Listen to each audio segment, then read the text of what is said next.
All of us have landed on earth in a family of some description. Do you parents realize the weight of responsibility that you bear? If a child hears a word, he will repeat it, for better or for worse. If a child, they say actually even in the womb, feels tension and pressure and general bitterness, he will actually express it when he appears. Growing up in such an atmosphere, he will have problems which a child growing up in much love and warmth will not have. Do you know also that the soul of the child is purely angelic when coming straight from God? God and man collaborate in the greatest miracle that we can of our own perform, reproducing human life, hence its sacredness.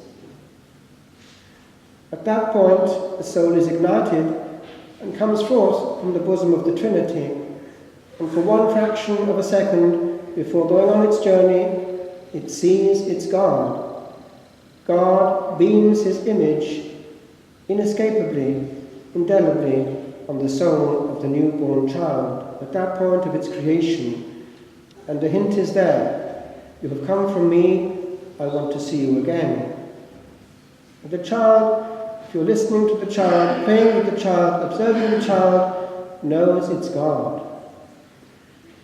This week I had to make a nightly visit home because of the death of the dear widow of my sister-in-law's father. And I was moved by little things, very relevant to this gospel. I had, for quite a lot of the time, before and after, one of my young nieces playing with me, but in a very mature way. I noticed that when it came to drawing, at the age of 7, what did she draw but a cross, a big cross. She also played with my little round collar. She knew that it was different and it meant Jesus Christ. And I noticed that actually, by the end of the day, that same cross was full of all kinds of things, which came from the child's heart. What was in the big cross? I wanted to know what they were.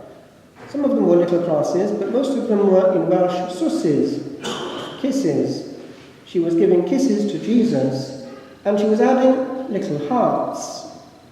And then, in her little tiny writing at the age of 7, she'd written in the language that we speak at home and in all the area, the verse that all children learn first of all in school and Sunday school.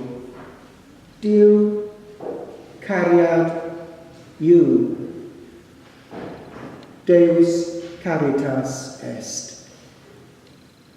And I thought, that was not pumped into her. Indeed, her father, just a good farmer, said to me at table calmly, she actually goes to church more than we do. At the age of 7, she'll happily drift into the Anglican church just above their farm, and she's happy to hear the singing. And indeed, children respond. Beauty is their language, and I was actually nearly moved to tears at the end of the funeral, and this little chapel nearly did serious damage to the roof. All went into harmony and couldn't stop, and repeated, because it meant this is praise for life, to God the Creator. Nor was there any clapping. It was all very interiorized, a lesson, by the way, unto us. We don't need this clapping in church. And we need to participate with what God has given us to give glory unto Him. Children like beauty and like song. And they also like one other thing, which I want to go into discreetly today: the language of the body. A child needs to be held and squeezed. A child needs to feel love. It is sacramental, not in the sacramental theological sense, but in the human sacramental sense of an expression of an interior reality. We express far more by a gesture often than by a big word. Some years ago, I was moved, just observing casually near our monastery, a whole band of little children together, and I noticed that two little ones were just holding hands. That, I thought, is beautiful. And I sat down and wrote a sonnet which I give to you at the end. Why should they do that?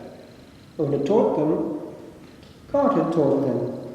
He'd written it in his nature, and he's written it in ours. And that same sacramental sign of the hand touching and holding the hand goes through us all through life at different stages.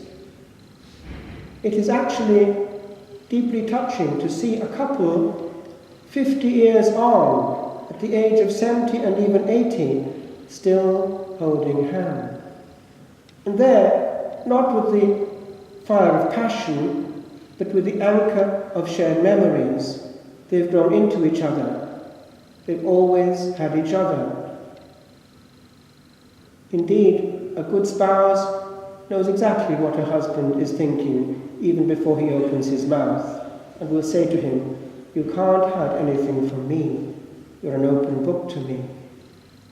And then, at the end of one's days, and I was thinking of it this week, passing our home, now given to someone else, what is the last language that we have amongst each other? Is it not to hold the hand?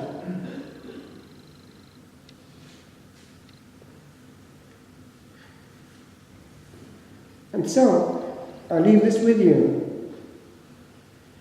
Why is it that the hand says more than all the words that fill the air?